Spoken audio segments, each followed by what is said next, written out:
My name is Princess Arinola Adegbite and I'm part of the Poets of Colour Incubator.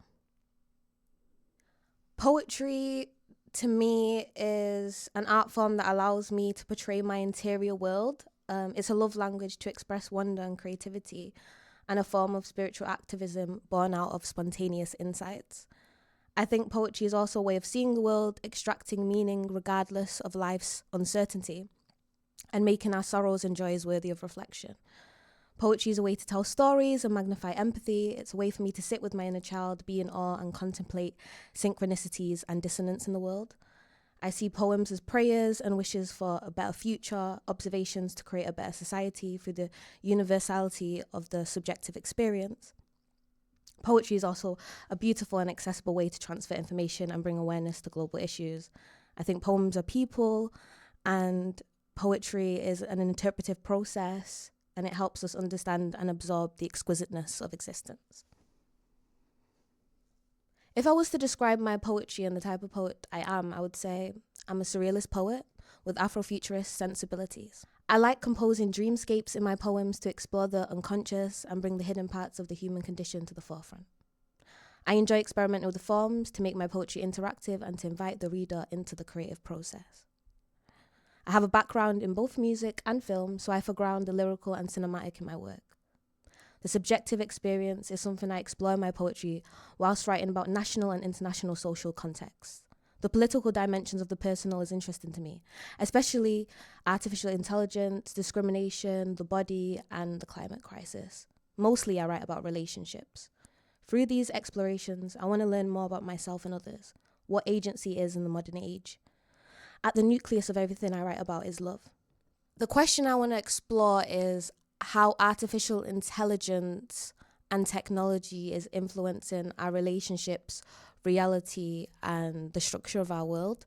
I'm really interested in asking the question, who is the future for, and who are these technologies going to benefit, and why are they truly being created? My project is Algorithms of Meaning, and it delves into the impact of artificial intelligence and technology on our present and future. It explores how these advancements alter our perception of reality, influence our relationships, and ultimately reshape how we find meaning in our lives. The project combines interactive poetry and conceptual art instructions to spark conversations around reality, agency, and identity in the age of misinformation, algorithmic bias, deepfakes, data privacy violations, and data copyright due to increasingly sophisticated algorithms.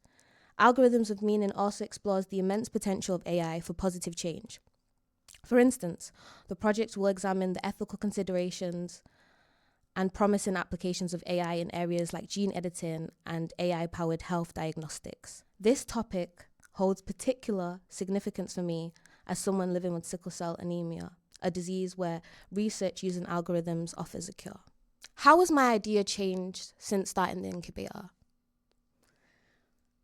There's been many ways it's changed. I would say the first way is I definitely wanted the project to be interactive, and that's how the conceptual art instructions came to be a part of the project.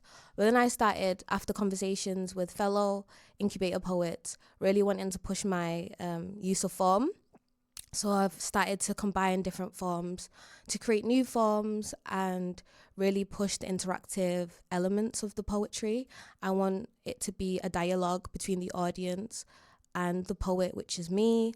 So really, I've been pushing that capacity through form, experimenting with the contrapuntal and multiple choice elements, and also line breaks to create really interesting work, which wasn't in my mind previously to the incubator.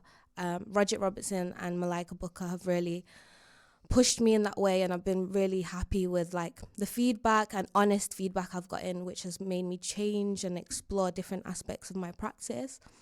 Also, since starting the incubator program, it's really helped me delve into craft and why I write the way I do and what type of poet I want to become. Other ways my project has changed is I've taken on new mentors. One of the mentors I'm working with at the moment is Wasan Shere, and I'm really excited to see where that goes.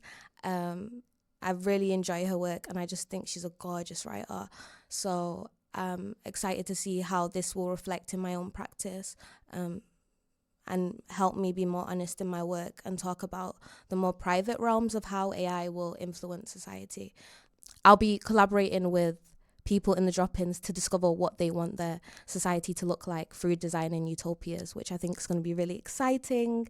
We can literally dream up a new world, and these technologies are evidence of that, because no one ever thought that there'll be technologies that could create music from scratch through data sets, and could create poems, and there's so much possibilities. I want people to really lean into the possibilities and imagine new possibilities, because that's how we innovate. So this extract is from Lump. It's a poem I wrote after finding a lump in my throat, and I was terrified.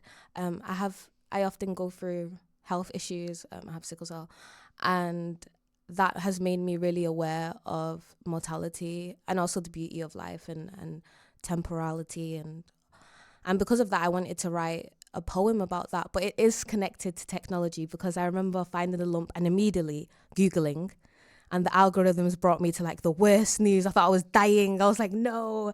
And my mum's also a nurse. I was terrified coming up to her like, am I going to die? And she was like, no, just get a checkup. It's fine. So it's the process of me finding a lump, Googling it, and being terrified. And I feel like this is something people can relate to. So I wanted it to be a small micro moment, something that happened in my house. But I feel like there's some deeper meaning in that about how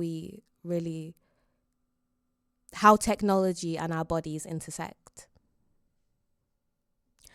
I find a lump in my throat, both singer and smoker. Read medical journals from Google's search results.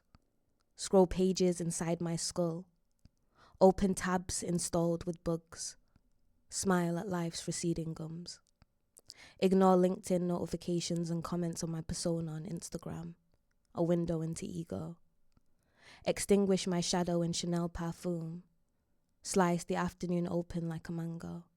Absorb the sun like lotion. In the waiting room, I realize existence is an exercise in endurance. Excerpt from Lump by Princess Arinola Adegbite.